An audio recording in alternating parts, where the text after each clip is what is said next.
독고 신죽구구에서 26일 날 추모 행사가 하나 열렸어요. 이 추모 행사는 일본 유학 중 일본인을 구하다가 목숨을 잃은 이수연 씨를 추모하는 행사입니다. 고인은 2001년 1월 26일 신죽구 JR 신호코프역에서 선로에 떨어진 일본인을 구하다가 열차에 치여서 대신 죽음을 당합니다. 이 강창일 주일대사가 이분을 이렇게 추모를 했어요. 고인의 희생은 한일 우호 협력 관계의 울림이 됐다. 20년이 지난 지금도 수많은 사람이 다양한 형태로 한일 간 가교가 된 고인의 삶을 기억하며 기리고 있다. 아사히 신문은요, 의인 이수연 씨를 20주기를 맞아 한국 사람인데도 25일 석간 일면 톱기사를 냅니다. 한국 사람을 위해서. 그리고 톱기사 제목에 이렇게 적죠. 사람의 생명을 위해 그는 행동했다. 여러분, 일본인들이 한국인들을 20년 동안 기념하고 그를 기념하는 앨범도 내고 그리고 추모 사업을 벌이고 있습니다. 본문에도, 우리가 읽은 이 본문에도 이수연 씨와 같은 의인 한 명이 나옵니다. 욥바의 도르가입니다. 욥바라는 지역은 사마리아 지역 서해안에 위치한 지중해 연안에 바위가 많은 항구 도시입니다. 지도 한번 보여주세요. 아름다움의 뜻이라는 이 욥바는 두루에서 한 남쪽 약 한 137km 정도에 있습니다. 그리고 예루살렘 북서쪽에 56km 정도에 있고요. 예루살렘을 통하는 관문입니다. 욥바 하면 여러분 생각나는 사람이 혹시 있나요? 한 번쯤 설교로 들어봤던 욥바에는 그 유명한 고넬료가 있었던 지역입니다. 그리고 또 한 명의 성경에 나타나는 인물이 있는데요. 그 인물이 바로 오늘 저와 여러분이 살펴볼 도르가, 헬라식 이름이고요. 그리고 아람식, 당시의 통용어인 아람어로는 다비다라고 부르는 인물이 있습니다. 여제자 도르가가 죽습니다. 사람들이 룻다를 가서 이 여제자를 살리기 위해서 베르도로를 데리고 옵니다. 욥바는 룻다에서 북서쪽으로 불과 16km 정도 떨어진 거리입니다. 그래서 아마 빨리 걸으면 6시간에서 8시간 정도 사람들은 베드로를 데리고 옵니다. 욥바에 도착한 베드로는 즉시 다락에 올라갑니다. 아마 평평한 지붕집 꼭대기에 있는 이런 다락의 구조였던 것 같아요. 그곳에서 애도하고 있는 과부들을 만납니다. 사람을 그 방에서 베드로는 다 내보냅니다. 그리고 무릎을 꿇죠. 하나님께 기도를 합니다. 예수님께서 달리다굼 소녀야 일어나라 라고 외친 것처럼 베드로는 다비다야 일어나라 라고 선포를 합니다. 도르가가 눈을 뜨죠. 일어납니다. 그리고 앉아 있습니다. 베드로는 그 여인에게 손을 내밀어 일어나는 것을 도와줍니다. 그리고 베드로는 죽음에서 다시 소생한 그녀를 뛸 듯이 기뻐하는 친구들에게 데려다 줍니다. 사랑하는 여러분, 죽은 자를 살린 베드로의 기도에 우리는 또 한 번의 은혜를 찾을 수 있습니다. 그런데 여러분, 여기서 한 가지 생각해 봅시다. 도대체 도르가가 어떤 삶을 살았기에 사람들이 이 그녀를 간절히 살리고자 했을까요? 도대체 그녀는 어떤 삶을 살았기에 베드로가 한 걸음에 그녀를 살리고자 이곳에 왔을까요? 본문 36절에서는요, 이 도르가를 칭할 때 여제자라고 말을 합니다.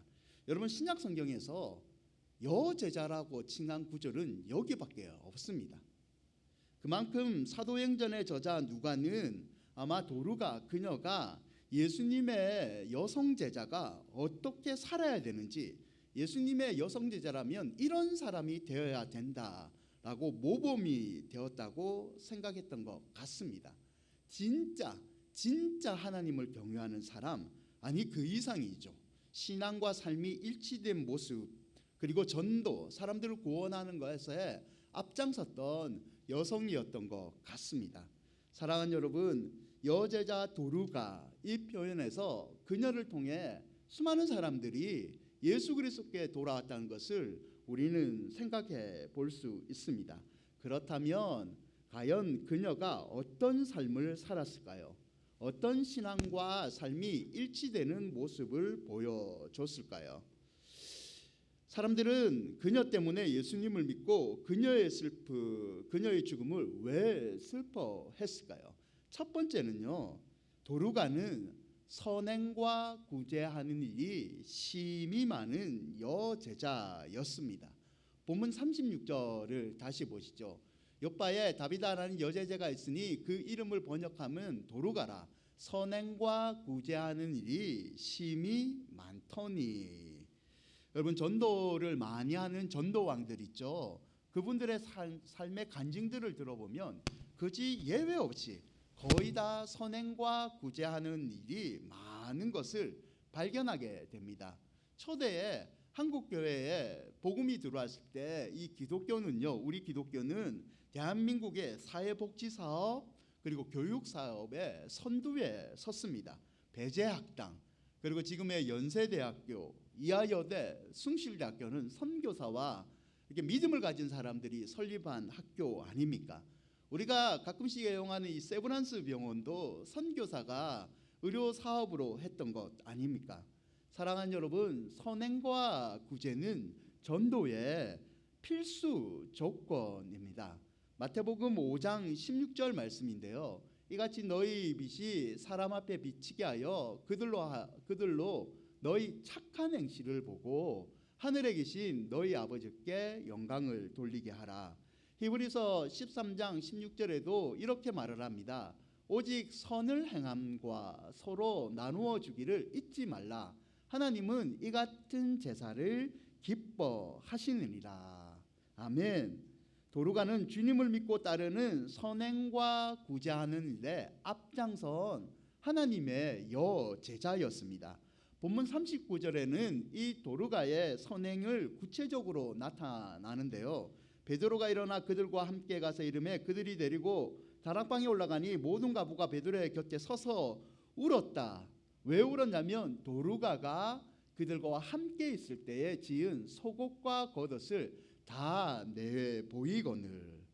도루가는 욥바에 사는 모든 가부들에게 속옷과 겉옷을 만들어줬습니다. 지금처럼 1+1 세일이 있는 것도 아니고 손수 속옷과 겉옷을 다 만들어서 그 가부들에게 도루가는 섬겼다는 겁니다. 여러분, 구약 시대부터 하나님께서는 고아와 가부와 나그네들에게 특별한 관심을 보여주셨습니다. 신명기 10장 28절인데요. 고아와 가부를 위하여 정의를 행하시며 나그네를 사랑하여 그에게 떡과 옷을 주시나니. 여러분, 도루가는 이 하나님의 말씀을 따라 욥바에 있는 약한 여성, 그들 중에서 더 약한 모든 가부들에게 속옷과 겉옷을 만들어 주었습니다. 제가 수십 년 전에 인도의 뭄바이로 단기 선교를 간 적이 있습니다. 그 뭄바이에 단기 선교를 갈 때 올 때 버스를 타고 이동할 때 어떤 하나님의 뜻이셨는지 하나님의 교회 사람들과 동행을 했어요. 이단이에요. 이단이에요. 이 사람들과 어떻게, 그래서 하나님의 교회가 어떤 전략을 가지고 포섭을 하는지 잘 배운 적이 있어요. 근데 이 사람들의 전도 전략 가운데 이렇게 얘기를 해요. 하나님은 사랑이십니다. 우리에게는 더 그레이트 마더, 위대한 어머니의 사랑이 있습니다. 교주가 여자거든요. 남자가 죽었는데 하나님이 승천해서 여자한테 하나님이 임재했다고 말을 하거든요. 이분들이 왜 더 그레이트 마더, 큰 어머니, 하늘의 어머니가 우리와 함께 한다고 말을 하냐면, 인도에는 더 그레이트 마더리라고 불리는 한 사람이 있었기 때문입니다. 그 사람은 마더 테레사입니다. 인도에서는 마더 테레사를 더 그레이트 마더, 어머니의 사랑을 얘기하면 사람들이 마음을 활짝 엽니다. 특히 남쪽 지역인 캘카타에서는 이 마더 테레사는 거의 신입니다. 신. 여러분, 도루가는 도움이 필요한 모든 욥바의 사람들에게 이런 지혜로운 어머니와 같은 존재였습니다. 욥바 지역의 모든 가부들은요, 도르가가 만들어준 속옷과 겉옷을 입으면서 성도의 사랑, 그리고 세상 누구도 자기를 돌보지 않지만 자기를 생각하시는 하나님의 사랑을 느꼈던 겁니다. 사랑하는 여러분, 사도행전 2장 43절에 이런 말씀이 있어요. 사람마다 두려워하는데 사도들로 말미암아 기사와 표적이 많이 나타나니, 사람들이, 그 당시에 살았던 사람들이 두려워한다라는 표현이 있어요. 사람들이 초대교회 사람들을 두려워했습니다. 무서워서 벌벌 떤다는 의미가 아니고요, 그들을 경외심을 가지고 존경하며 바라보고 그들을 닮고 싶었다라는 의미입니다. 사실 초대교회 구성원들 살펴보면요, 사회적으로 존경할 사람들이 거의 없습니다. 학벌이 좋거나 집안이 좋거나 돈이 많거나 사회적으로 영향력 있는 사람들을 초대교회에서는 거의 찾아보기가 힘듭니다. 아마 10%도 안 된 것 같아요. 가반수 이상이요, 신분이 자유롭지 못한 노예들이었습니다. 그런데 무엇 때문에 그때 사람들은 그들을 경외감으로 가지고 닮고 싶어 했을까요? 안전벨기가 일어나고 눈먼 자가 눈을 뜨는 이 기적 때문이었을까요? 비결은 그 다음 말씀인 사도행전 2장 44절과 45절에 있습니다. 우리 함께 읽을까요? 믿는 사람이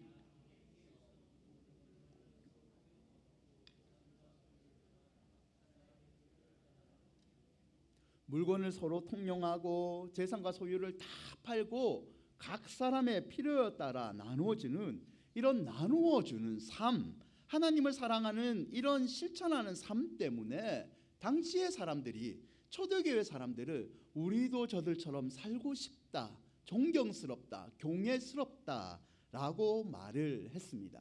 사랑하는 여러분, 세상은 자기의 욕심을 따라서 살아갑니다. 그런데 성도는요, 은혜를 받고 말씀이 인격을 붙들기 시작하면 본성이 아니라 하나님을 따라 살아가야 됩니다. 하나님을 따라 살아가는 삶은 욕심에서 벗어나 나누는 실천을 하는 삶입니다. 사랑하는 여러분, 어쩌면 오늘의 교회는요, 저부터 그렇지만 이런 경외감을 잃어버린 것 같습니다. 그래서 세상으로부터 멸시받고 교회는 더 손가락질 받고 너희들만 잘 살려고 한다, 이기적이다 라는 소리를 듣는 것 같습니다. 교회가 몸짓이 커지고 있죠. 유력자들이 넘치고 있습니다. 건물도 으리으리해지고 있죠. 그런데 초대교회처럼 서로의 형편을 돌아보고 서로를 섬기는 삶을 잊어버리고 있지는 않습니까?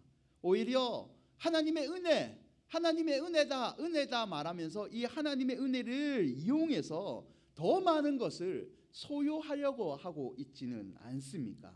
사랑하는 여러분, 초대교회는요, 성령의 이끌림보다 탄심에 휘둘리지 않기 위해서 몸부림치는 교회였습니다. 그들이 이 성령의 이끌림을 받기 위해서 어떤 노력을 했습니까? 그들은 소유를 내려놨습니다. 나누는 삶을 실천했습니다. 왜냐하면 내려놓으면요, 더 큰 가치인 하늘의 소망에 영적인 눈이 떠졌기 때문입니다. 여러분, 하늘의 소망을 보고 나면요, 땅의 것을 내려놓을 수가 있습니다. 성령 하나님께서 우리의 마음을 도와주십니다. 성도는 성령 충만을 통해서 재산과 자신이 가지고 있는 물질, 은사, 시간 무엇든지 나누는 삶을 실천했다는 거죠. 어떤 목사님이 이 초대교회의 나눔의 정신을 3가지로 정리했더라고요. 첫째는 모든 소유의 주인은 하나님이시다.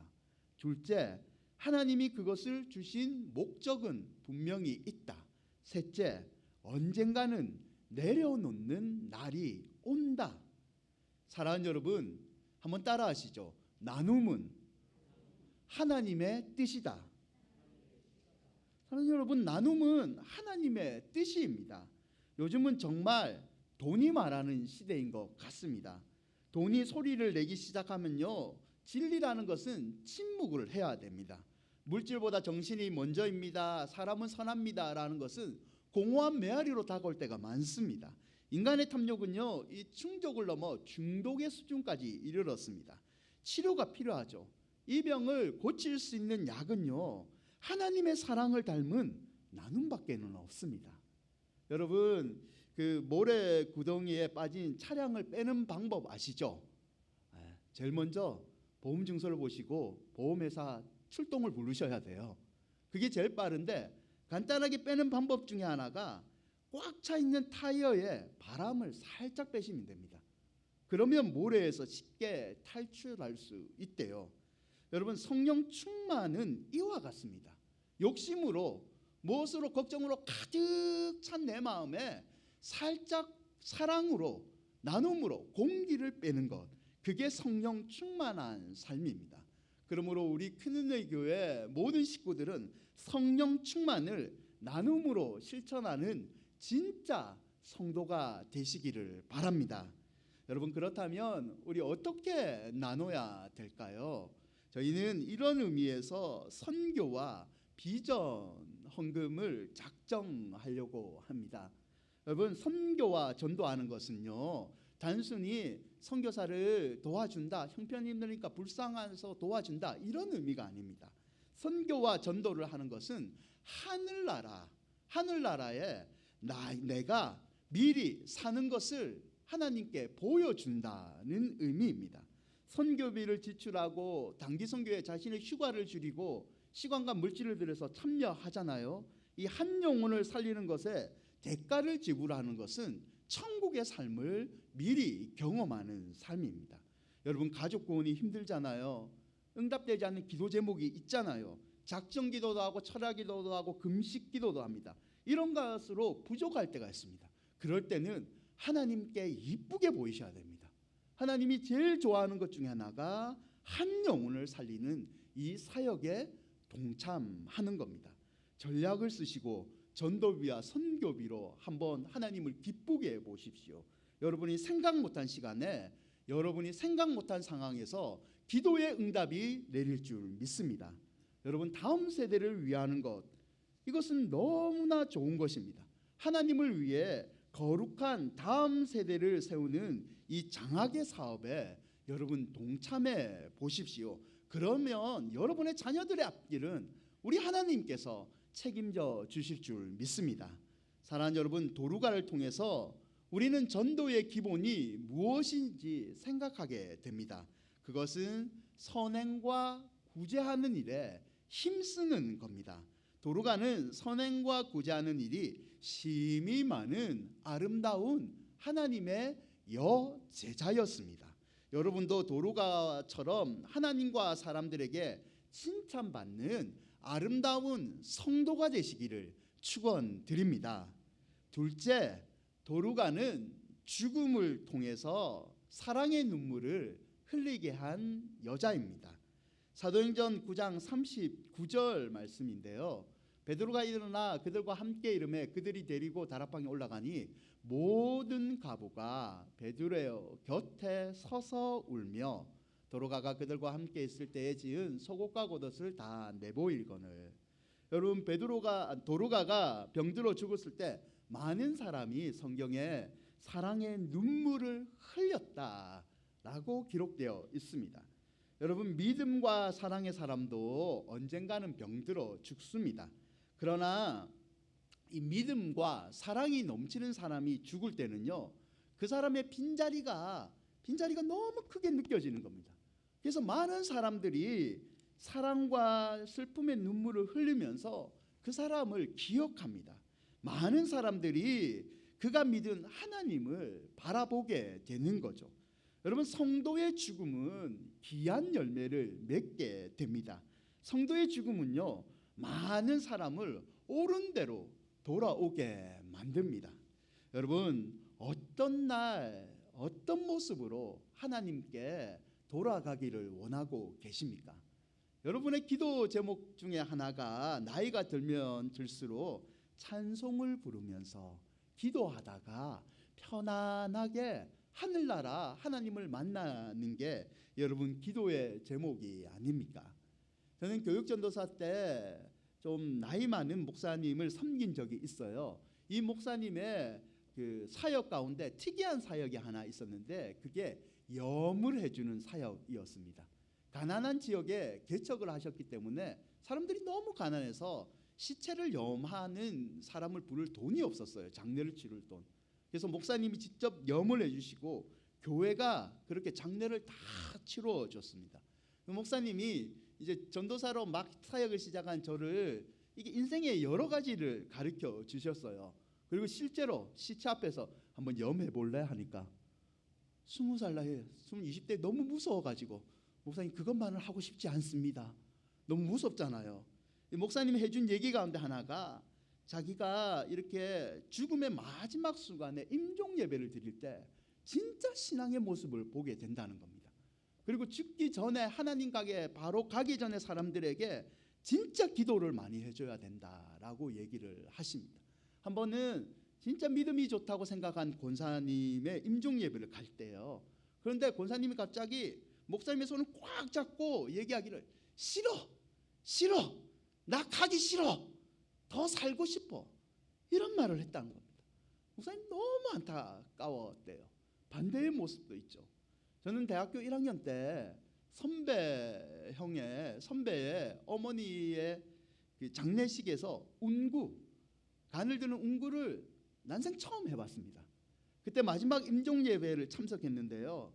그 어머님의 진짜 목사님 설교 속에 들었던 찬송 가운데 환한 얼굴로 웃으시면서 하늘나라 가시는 모습을 보았습니다. 천군천사가 맞이해 주신 거죠. 하나님이 친히 맞이해 주신 거죠. 사랑하는 여러분, 도르가는요 죽음을 통해서 수많은 사람들을 옳은 대로 인도한 여제자입니다. 도르가가 죽었을 때 많은 사람들이 울면서 그녀가 자신들에게 주었던 속옷과 겉옷을 다 내어 보내줬습니다. 도르가의 사랑을 되새겼죠. 도르가를 통해서 믿었던 하나님을 다시 기억하게 된 겁니다. 도르가의 죽음으로 눈물을 흘렸던 많은 가부들이 주님께 더 가까이 돌아오게 됐고 주님을 더욱 뜨겁게 믿게 되었습니다. 여러분의 죽음도 이런 아름다운 죽음이 되시기를 축원드립니다. 사랑하는 여러분, 도르가를 통해서 우리의 죽음은 어떤 죽음이 될지 우리 생각해 봅시다. 모든 사람은 장차 하나님 앞에서 심판을 받게 됩니다. 하지만 여러분 그 전에 살면서 부분적인 심판을 사람들은 모두 다 받게 돼요.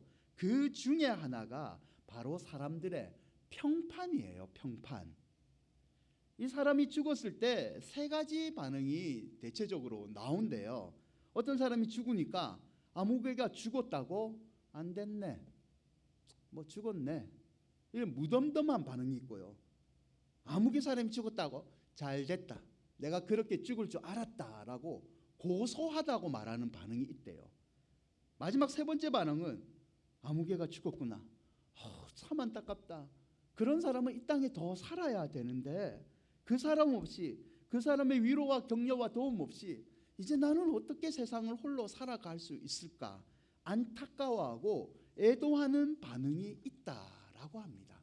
여러분, 성도는요 사람들이 이렇게 애도하는 그런 죽음을 맞이해야 되지 않겠습니까? 그러므로 내일의 귀중한 성도의 죽음을 살 수 있도록 오늘 하나님 앞에서 나눔을 실천하는 그런 삶을 사시기를 축원드립니다. 여러분, 시골 의사 박경철 씨가 있어요. 이분이 한 책에 추천사를 하나 적어줘요. 추천사의 내용은 이렇습니다.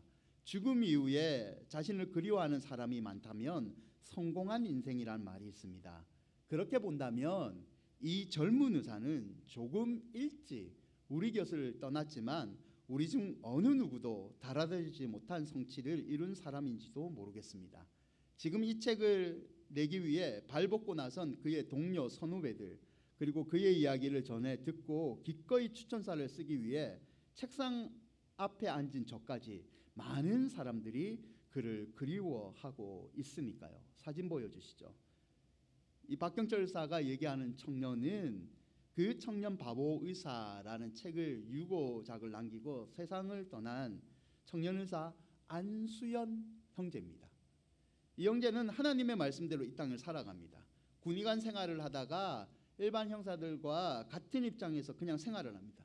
그러다가 유행성 출혈열로 예수님과 똑같은 나이인 33살 젊은 나이에 예기치 못한 죽음을 맞습니다. 이 젊은 의사는요, 평소에 환자들의 손을 잡고 붙잡고 울어줍니다. 간단한 진료를 하더라도 환자를 진심으로 생각했습니다. 돈 없는 환자가 있으면요, 그냥 자신의 돈을 털어서 병원비를 대신 지불해 줬습니다. 한번 인연이 맺은 환자는요, 끝까지 그 집에 찾아가서 돌봐주었다고 합니다. 의학 분업 사태가 예전에 우리나라에 있었잖아요. 그때 서열이 엄격한 의사 사회에서 받을 부이익을 감수하면서 자신의 도움을 필요한 환자들을 위해서 병원을 지켰습니다. 왕따 당했죠. 그의 영정사이 걸리기 전부터 장례식장에는 조문객들이 물밀듯이 몰려옵니다. 이 조문객 중에서는 어떤 계산, 정치적인 목적을 가지고 온 사람들이 없습니다. 순전한 슬픔을 가진 조문객이요, 4,000명이 넘었습니다. 33살의 젊은 의사의 장례식에. 조문객 중에는 병원 청소하시는 분, 식당의 아줌마, 매점 앞에 구두를 닦으시는 분, 침대를 미는 도우미들로 가득 찼습니다. 한 분 한 분 이 수연 형제, 이 젊은 의사가 자신들에게 나누는 얘기를, 은밀한 선행을 서로에게 들려줍니다. 구두를 닦는 부분은요, 병원에서 자신에게 항상 허리를 굽혀 공손하게 인사하는 사람은 이 젊은 의사 안수연밖에 없었다. 나는 그 사람의 그 공손한 인사 때문에 예수를 믿었다라고 말을 합니다. 안수연 형제는요, 평소에 이런 말을 남겨요. 그리스도인은 혈관과 같다라고 이야기를 합니다. 그리스도인은 의학적으로 혈관이다. 하나님의 능력과 은혜가 그리스도인을 통해 흐르기 때문이다. 혈관인 그리스도인들이 더 많이 나누고 베풀수록 더 많은 생명의 피가 이 땅에 흐르게 된다. 아멘. 여러분, 이제 말씀을 맺고자 합니다. 톨스토이는요, 이런 말을 남겨요. 인생의 목적이 자기 안일과 행복에만 있다고 생각해 보라. 그러면 모든 것이 무의미하게 될 것이다. 그러나 나를 이 세상에 보내주신 하나님께 봉사하겠다고 생각하고 그 목적을 위해 살라. 그러면 당신은 영원한 희열을 느끼게 될 것이다. 사랑하는 여러분, 하나님은 오늘 한 여인을 통해서 수많은 사람들이 하나님의 사랑을 느끼고 하나님 품으로 돌아오게 만드셨습니다. 이 한 여인을 들어서 별과 같이 빛나는 귀중한 하나님의 사람으로 만들어 주셨습니다. 이제 우리 자신을 한번 돌아봅시다. 첫째, 우리의 삶에 선행과 구제가 얼마나 많은지를 살펴봅시다. 둘째, 우리의 죽음이 많은 사람들에게 아쉬움과 사랑의 슬픔을 남길 수 있는 귀중한 죽음이 될지를 살펴봅시다. 여러분, 복된 삶이 물론 하나님의 은혜로 되지만 사실은 우리의 의지와 노력과 기질로 이루어지는 저와 여러분의 책임입니다. 그러므로 도로가처럼 속옷과 겉옷을 지어주는 구체적인 선행과 구제를 나누는 하나님의 진짜 성도가 되시기를 바랍니다. 그리할 때 하나님께서도 저와 여러분에게 더 큰 은혜를 베풀어 주실 줄 믿습니다. 우리 마태복음 6장 33절 말씀 함께 읽겠습니다. 그런즉 너희는 먼저 그의 나라와 그의 의를 구하라. 그리하면 이 모든 것을 너희에게 더하시리라. 아멘. 아무쪼록 여러분 때문에 하나님께 돌아오는 사람이 넘쳐나시기를, 하나님의 사랑을 삶에 실천하는 성도가 되시기를 주님의 이름으로 축원드립니다. 아멘. 우리 주보 안에 삽지된 비전 선교 월정헌금 작정서를 한번 꺼내 보시죠. 우리 볼펜을 지역장들이 좀 나눠 주실까요? 선교 월정헌금. 선교헌금은 우리 후원 선교사, 올해 한 가정 더 선교하실 선교사님과 단기 선교 때 사용할 겁니다. 비전 월정헌금은 오늘 장학 신청서 광고가 나갔는데요, 중고등부 학생 2명, 그리고 청년부 학생 임명, 상반기 하반기, 그리고 교회 비전에 맞게 저희가 사용하고자 합니다. 여러분 그 금액은 상관이 없습니다.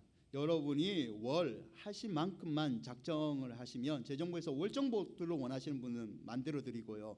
나는 그냥 일회용 봉투를 사용하실 분은 뒤에 비치한 봉투로 하시면 됩니다. 비대면으로 온라인으로 가정에서 예배 드리시는 분 중에서 선교와 비전교회 작정을 동참하시기 원하는 분들은 지금 뭐 트위치나 유튜브에 댓글을 남겨주시면 저희 방송반이 대신 전달해 줄 거고요.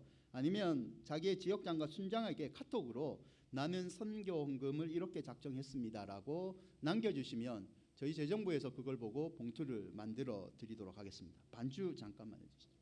제가 잠깐 시간 드릴게요.